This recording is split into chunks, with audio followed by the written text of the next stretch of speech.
Salut tout le monde, j'espère que vous allez bien. Je suis super contente de vous revoir aujourd'hui. Donc on se revoit pour une nouvelle vidéo que je voulais faire en fait depuis que j'ai recommencé à travailler en tant que salarié.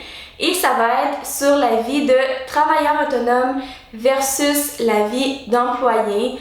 Donc, je vais vous parler des avantages, des inconvénients des deux mondes. Parce que je pense qu'il y a plusieurs d'entre vous qui étaient intéressés à connaître différentes réponses là-dessus. J'ai fait un petit sondage et vous m'avez posé des questions. Ce que je vais faire pour la vidéo, c'est que je vais vous dire les avantages et les inconvénients d'être travailleur autonome, les avantages et les inconvénients d'être salarié ou employé. Et je vais répondre à quelques questions que j'ai reçues aussi, je les ai posées dans la communauté YouTube. Si vous me connaissez pas, vous connaissez pas ma vie, vous saurez pas ça, mais j'ai vraiment les deux côtés de la médaille. Parce que pendant environ 7 ans, j'étais travailleur autonome, donc que ce soit faire des vidéos sur YouTube vraiment régulièrement, 2 fois par semaine, du contenu Instagram, tu sais, j'en fais encore un petit peu, mais c'est plus pour le plaisir, pour le loisir, tandis que là, c'était vraiment pour travailler. J'ai fait des tournages aussi pendant environ 17 ans, donc de la figuration, des rôles, des publicités à la télé, toutes sortes de choses comme ça. Et j'ai fait d'autres choses dont je parlais pas vraiment, qui étaient des contrats d'une journée, par exemple, de promotion dans des événements, plus de l'événementiel, des trucs comme ça. Donc j'ai quand même fait beaucoup de choses en tant que travailleuse autonome. Et sinon, depuis 4 mois, j'avais déjà fait une vidéo pour l'annoncer. Je suis salariée, donc je suis retournée sur le marché du travail comme une employée à temps plein. Honnêtement, j'aime vraiment beaucoup ça, l'endroit où je suis. Mais il faut savoir que j'ai pas juste une expérience positive en tant que salariée parce que j'ai travaillé à d'autres endroits aussi parmi les années. Donc j'ai vraiment plusieurs côtés pour vous dire un peu c'est quoi le meilleur et le pire des deux mondes. Et j'espère que ça va vous éclairer et répondre à vos questions. Donc je vais commencer avec les avantages d'être travailleur autonome et j'ai mes notes juste ici, donc ça se peut que je les regarde. C'est sûr qu'il y a différents types de travailleurs autonomes. Moi je vous ai dit ce que j'ai eu comme expérience, mais c'est sûr que ça pourrait être quelqu'un qui a son propre restaurant, quoique c'est vraiment pas pareil. Là. Moi c'est plus des expériences, vous créez des choses de la maison ou même aller dans des endroits pour une journée en tant que professionnel, mais pas vraiment une grande compagnie comme être propriétaire de plein de restos ou des choses comme ça. J'ai pas vraiment cette expérience-là. Mais le plus grand avantage, et honnêtement, c'est pas mal le seul que je vois, mais il pèse lourd dans la balance parce qu'il est vraiment grand, c'est la grande liberté qu'on a. Donc la liberté de se lever à l'heure qu'on veut. Si vous êtes quelqu'un qui avait beaucoup de difficultés à vous lever tôt, vous pouvez vous lever plus tard, vous coucher à l'heure que vous voulez. Vous pouvez un lundi, alors que tout le monde est au travail, aller au centre d'achat, aller faire de la randonnée un mardi, un mercredi, peu importe. Vous pouvez vraiment être libre, gérer votre horaire. Et un autre avantage, c'est d'être libre de faire ce qu'on aime pour gagner de l'argent et pour vivre. Au lieu d'être obligé de faire les choses qu'on nous demande de faire, on peut vraiment faire presque juste ce qu'on aime. C'est sûr que même dans le travail autonome, il y a des petites parties des fois qu'on va moins aimer, mais la majorité d'habitude, on est supposé choisir quelque chose qu'on aime. Sinon, honnêtement, je sais pas pourquoi les gens choisissent ça. Un autre avantage d'être travailleur autonome, ça peut être encore une fois un couteau à double tranchant, mais c'est qu'on n'a pas de patron ou plein de collègues autour de nous avec lesquels on s'entendrait pas bien. Je dois dire que personnellement, où je suis, c'est vraiment pas mon cas, là. Je m'entends vraiment bien, c'est vraiment un bel endroit. Mais il y a d'autres endroits des fois où on a travaillé, où ça allait pas toujours bien. Il y avait des gens des fois qui pouvaient agir bizarrement avec nous, qui faisaient toujours des commentaires pour nous piquer sur notre vie personnelle. Des fois, ça peut être vraiment fatigant. Tandis que si vous êtes à votre compte ou vous êtes chez vous, vous n'avez pas à dealer avec des gens comme ça puis des relations humaines difficiles. Je suis sûre qu'il y a plein de gens qui regardent la vidéo qui ont déjà eu des relations difficiles au travail. Maintenant, je vais y aller avec les désavantages de travailler à son compte. Donc, le plus gros désavantage pour moi qui a fait que je suis retournée sur le marché du travail, c'est vraiment qu'il y a un manque de stabilité au niveau du revenu. Donc ça fait un peu ça tout le temps, le revenu. C'est pas le même revenu qui rentre chaque 2 semaines ou chaque semaine ou chaque mois. Ça varie. Moi, j'habite dans un pays où il fait froid la majorité de l'année, donc même si je travaille pas nécessairement dehors, des fois je travaillais dehors, des fois non, je trouve que ça affectait énormément. Vous, peut-être que dans votre pays, c'est différent, mais il y a toujours des genres de cycles ou de saisons. Donc, des fois, on peut faire plus d'argent, mais c'est ça, c'est très instable. Donc, quand on a une hypothèque à payer, l'électricité, toutes les factures, l'épicerie, la nourriture, si vous avez imaginé aussi comme des enfants ou vous voulez avoir une famille, ça peut être vraiment difficile quand on n'a pas on sait pas en fait ça va être quand la prochaine journée qu'on va avoir de l'argent qui rentre et on sait pas ça va être combien non plus. À cause de ce point-là que je viens de nommer, il y a aussi un facteur de risque. Donc, le risque de ne pas avoir d'argent pendant un bout, d'être plus pauvre pendant certains mois. Donc, ça peut être quand même assez risqué, que des fois, des choses ne fonctionnent pas, puis il n'y aura juste pas d'argent qui rentre. Donc, ça, c'est vraiment un inconvénient aussi, le risque de ne pas être capable de payer certaines choses. Je ne veux pas décourager personne ou faire peur à personne, mais il faut vraiment savoir la vérité avant de se lancer là, dans ces choses-là pour être sûr qu'on est capable de tolérer, qu'on a cette tolérance au risque. Autre chose aussi, j'ai reçu des questions là-dessus, c'est le fait, en fait, d'être discipliné, la motivation et tout ça, comment je faisais pour être disciplinée, motivée. Il y a des gens qui sont vraiment bons pour ça, mais j'avoue que c'est un petit peu un désavantage parce que c'est très difficile quand on est tout seul à la maison, on n'est pas avec aucun autre être humain, on n'a pas de patron, on n'a pas de collègues qui sont en train de travailler à côté de nous. C'est plus difficile d'être discipliné et motivé à travailler alors qu'on a, on va dire Netflix ou je sais pas, le parc juste en face de chez nous, on a notre chien qui veut jouer, toutes sortes de choses plus le fun, les amis, la famille qui appellent parce qu'ils savent que vous êtes à la maison, ça va être un autre point. Donc ouais, c'est vraiment plus dur. Puis il faut vraiment juste se donner un coup de pied dans le derrière pour le faire honnêtement, mais ça dépend de votre personnalité. Un autre désavantage, c'est qu'on peut se sentir vraiment seul, surtout si on est de la maison. Si vous allez voir des clients tout le temps, je sais pas, vous êtes travailleur autonome, mais je sais pas, vous êtes massothérapeute ou des métiers de professionnels comme ça, mais vous avez toujours des clients, vous allez être moins seul. Mais si vous êtes toujours seul à la maison, des fois, ça peut être un petit peu déprimant. Même le fait de juste sortir, aller prendre le métro, voir des gens dans le métro, voir des gens au travail, puis revenir, honnêtement, c'est moins pire que d'être toujours seul.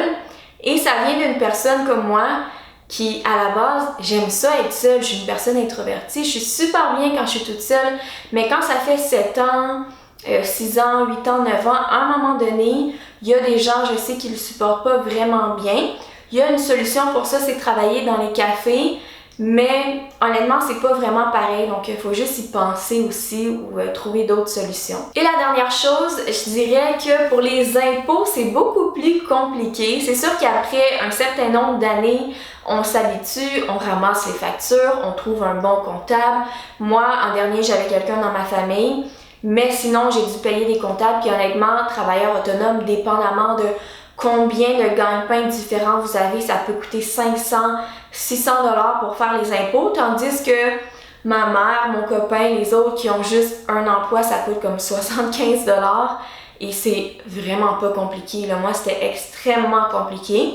Donc ça peut être un désavantage aussi. Maintenant, on va aller de l'autre côté, donc dans la vie de salarié ou d'employé ou travailler pour une entreprise ou pour un patron.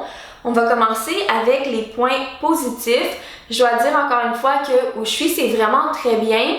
Et mon expérience, là, c'est que je travaille pour un organisme à but non lucratif. Donc, d'après les autres expériences que j'ai eues, honnêtement, c'est vraiment différent que pour le privé, pour une boîte qui est privée. J'ai des gens que je connais aussi qui travaillent pour les municipalités, donc pour les villes. L'expérience est vraiment différente, mais je dois dire que l'expérience au BNL, comme une de mes amies collègues de l'Université de Montréal aussi qui travaillent pour un organisme. Honnêtement, c'est des expériences tellement incroyables, tellement bien, tellement différentes parce que toutes les personnes qui sont là, on est là pour aider une cause ou pour aider des gens, que ce soit les êtres humains dans la pauvreté, les animaux, l'environnement, le recyclage, peu importe. Donc les gens qui sont là, ils sont là pour aider. Donc l'atmosphère est extrêmement différente et ça, j'apprécie beaucoup ça au travail où je suis. Ça n'a pas été le cas dans plusieurs autres endroits où j'ai été. Donc le grand avantage, c'est la stabilité. Donc, tout est vraiment stable. L'entrée d'argent est stable. À chaque 2 semaines, on reçoit notre paye la même journée, la même heure, le même montant, dépendamment peut-être vous si vous faites de l'overtime et tout, là, mais nous, personnellement, c'est pas comme ça. Donc, c'est très facile de faire un budget et de ne pas tomber dans la pauvreté. Je connais des gens qui sont salariés comme ça, qui ont un salaire fixe, puis qui arrivent quand même à être pauvre, mais honnêtement, moi je comprends pas parce que en tant que travailleur autonome, c'est beaucoup plus difficile de ne pas être pauvre. Tandis que là, je sais que c'est quoi mon salaire. Donc, je sais que je vais pas acheter telle affaire alors que la paye qui va rentrer dans 2 semaines, ça va être ce montant-là. Je vais pas acheter des choses qui coûtent plus que ce montant-là. Donc, c'est vraiment plus facile pour le budget s'organiser puis l'entrée d'argent. Une autre chose aussi, c'est pas partout, mais vous pouvez avoir des avantages sociaux si c'est un bon endroit. Donc, par exemple, maintenant, quand je vais chez le dentiste ou si j'ai besoin d'acheter un médicament, ou en fait, j'ai pas besoin vraiment d'autre chose que ça. Je porte pas de lunettes, j'ai pas d'appareil dentaire ou de problème de santé quelconque, mais ça me coûte quand même moins cher pour les choses que je vous ai nommées. Les massages aussi, ça nous coûte vraiment moins cher. Toutes sortes de choses comme ça, d'avantages qu'on a. Tandis qu'avant, quand j'allais chez le dentiste, ça coûtait comme 150$. Tandis qu'avec une assurance, ça peut coûter comme 15$. Donc ça, c'est quand même un bel avantage. Et en plus, si vous avez des enfants, un conjoint, une conjointe, un mari, une femme, ils peuvent bénéficier aussi. Donc vous n'aurez pas à payer toutes ces choses-là plein prix. Sinon, quelque chose que personnellement, dans mon ancienne vie, je pensais pas que c'était un avantage, mais maintenant je le vois différemment, c'est d'avoir un horaire qui est fixe. Parce que, oui, c'est peut-être un petit peu moins de liberté que se lever super tard si on veut, mais pour la qualité de vie avec la famille, les amis, tout le monde, tu sais, pas tout le monde, mais beaucoup de gens, des fois, dans notre entourage, ont un horaire similaire de travailler le jour, du lundi au vendredi. Bon, il y en a, par exemple, qui sont infirmières qui peuvent faire les soirs, il y en a qui finissent plus tôt le vendredi, tu sais, ça peut varier un peu, mais la plupart des gens de mon entourage ont un horaire similaire. Donc, quand c'est le week-end, on est libre, on peut profiter de la vie ensemble. Le soir, on est libre aussi. Donc ça, c'est vraiment quand même un avantage. Et quand j'étais à mon compte, des fois, je travaillais tout le temps les week-ends, faire du montage vidéo les week-ends, les soirs, j'avais jamais terminé. Et ça peut causer des conflits dans le couple, dans la famille, quand vous êtes tout le temps en train de travailler, surtout si vous n'avez pas fini, on va dire, pendant les mêmes heures de travail qu'eux, parce que ça a été plus long ou vous avez eu de la difficulté à vous discipliner. Ça peut faire des conflits aussi. Donc, c'est quand même un avantage d'avoir un horaire fixe. Quand j'ai fini de travailler, j'y pense plus, j'oublie, je fais mes choses, je fais toutes sortes de choses que j'aime et j'ai pas à toujours être en train de travailler ou de penser à ça 24 heures sur 24. Sinon, un autre avantage, c'est un peu malheureux à dire, mais c'est vraiment la vérité. Puis j'ai parlé à plein d'autres gens qui sont à leur compte. Et c'est que l'entourage, ça veut dire famille, conjoint, amis, nous prend beaucoup plus au sérieux, ok? Donc, j'ai remarqué ça parce que quand on est en train de travailler, il n'y a personne qui va vous déranger pendant que vous travaillez. Ils savent que vous êtes au travail, c'est le temps de travailler, vous avez votre patron et tout, vous pouvez pas faire n'importe quoi. Donc, il n'y a personne qui essaye d'abuser de votre gentillesse, de vos services pour vous demander toutes sortes de choses pendant que vous êtes au bureau. Tandis que quand on est à notre compte, c'est fou comment, surtout quand on est à la maison, les gens essayent d'abuser pour vous faire des choses, toutes sortes de services pendant la journée, même si vous voulez être discipliné, vous voulez travailler sur votre chose, mais il n'y a personne qui vous force en arrière. Fait que les gens, ils prennent jamais ça au sérieux. C'est ce que j'ai remarqué, puis c'est vraiment malheureux, mais c'est la vérité. Tandis que là, honnêtement, je suis plus en paix, je me fais pas déranger, puis c'est quand même une bonne excuse être au travail pour ne pas aller, je sais pas moi, chercher quelqu'un à tel endroit ou aller acheter quelque chose pour quelqu'un quelque part quand vous êtes en train de travailler. Et maintenant, je vais y aller dans les inconvénients de travailler pour une entreprise, par exemple. Donc, c'est sûr que le premier, c'est qu'on a moins de liberté. Personnellement, où je suis, c'est vraiment flexible. Je vous conseille de trouver un endroit où vous êtes bien. Si j'ai besoin d'aller à un rendez-vous, on va me laisser. Si j'ai besoin de partir plus tôt, comme ils vont vraiment pas me faire de problème pour ça. Mais j'ai déjà été à des endroits où, honnêtement, si ma voiture était brisée et j'avais besoin de la réparer, mais les mécaniciens, ils travaillent les mêmes heures que moi, c'était vraiment compliqué. Il fallait que le mécanicien vienne me chercher au travail. On y aille avec l'auto, après ça il revient, comme c'est vraiment compliqué. Donc c'est sûr que des fois il y a vraiment moins de liberté dépendamment de où vous êtes et ça peut être un gros inconvénient. Mais moi, personnellement, j'ai jamais eu peur de démissionner puis de changer d'endroit si ça me convenait vraiment pas. Puis si vous êtes malheureux quelque part, honnêtement, je vous conseille de chercher ailleurs jusqu'à temps que vous trouviez un endroit comme moi où je suis, où vous êtes vraiment heureux parce que c'est vraiment important. Si vous êtes pour rester là 10 ans, même 5 ans, 15 ans, là, c'est important que vous soyez heureux à votre travail. Et l'autre désavantage, c'était, j'en ai parlé un peu plus tôt, mais ça peut être des fois les relations humaines, les collègues autour de nous. Personnellement, ça va bien, comme j'ai dit. Mais il y a des endroits où il y a des conflits. J'ai déjà vu beaucoup de gens qui s'entendent vraiment pas bien avec leur patron ou des gens qui s'entendent bien avec, puis d'un coup, le patron s'en va, je sais pas, prend sa retraite, démissionne, va travailler ailleurs. C'est quelqu'un d'autre qui arrive et là, ça va vraiment pas bien. Des gens qui ont des problèmes avec des collègues aussi. Donc ça peut être un des avantages, mais encore une fois, si c'est vraiment trop lourd pour vous, je vous conseille vraiment de changer d'endroit pour une atmosphère qui est vraiment plus positive. Pour terminer la vidéo, je vais juste répondre à quelques questions que j'ai reçues dans le petit sondage que j'avais fait. J'ai quand même répondu à pas mal toutes les questions dans la vidéo, mais il y en a auxquelles j'ai pas répondu. Donc la première, c'est qu'est-ce que je préfère entre être travailleur autonome ou être salarié. Honnêtement, en ce moment dans ma vie, je dirais que je préfère vraiment travailler de façon salariée stable. C'est sûr que, tu sais, plus jeune, en sortant de l'université à 21 ans, là, j'ai 26 ans, je vais avoir 27 ans dans une semaine environ, le 25 août. C'est sûr que plus jeune, j'aimais vraiment ça, là, être travailleur autonome, parce que la liberté, c'était comme une de mes plus grandes valeurs, mais à un moment donné dans la vie, plus j'avance, honnêtement, c'est vraiment plus d'être salarié que j'apprécie pour tous les avantages que je vous ai nommés, puis le stress en moins et tout. Donc ça, c'est pour la réponse à cette question-là, mais c'est sûr que l'expérience va être différente là, pour tout le monde. Et aussi, c'est qu'est-ce que mes proches ont pensé quand j'ai décidé de faire le changement.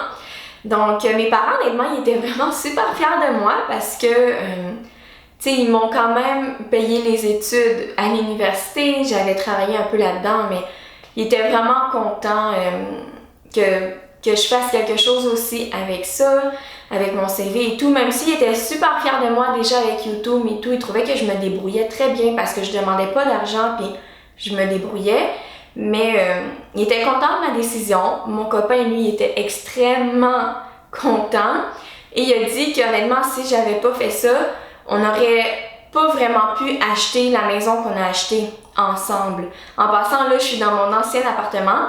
Il est presque vendu, sûrement quand je vais mettre la vidéo en ligne, ça sera déjà vendu. Je suis dans les papiers, mais j'en ai un autre qui est comme à quelques minutes de marche, là, une maison que j'ai achetée avec Samuel, j'ai déjà fait le home tour. Donc c'est ça, il a dit qu'on n'aurait peut-être pas déménagé si j'avais pas eu de l'argent qui rentrait de façon stable. Donc ça, c'est ce qu'ils ont pensé. Et la dernière question à laquelle je vais répondre, c'est est-ce que je regrette d'avoir fait ça? Honnêtement, j'aurais pu, parce que ça aurait pu ne pas être un bel environnement où je me retrouve, mais finalement, je regrette vraiment pas. Là. Je suis vraiment contente de cette décision-là. Puis, je pense qu'un jour, quand on voudra avoir un enfant, ça va bien aller là, pour ça.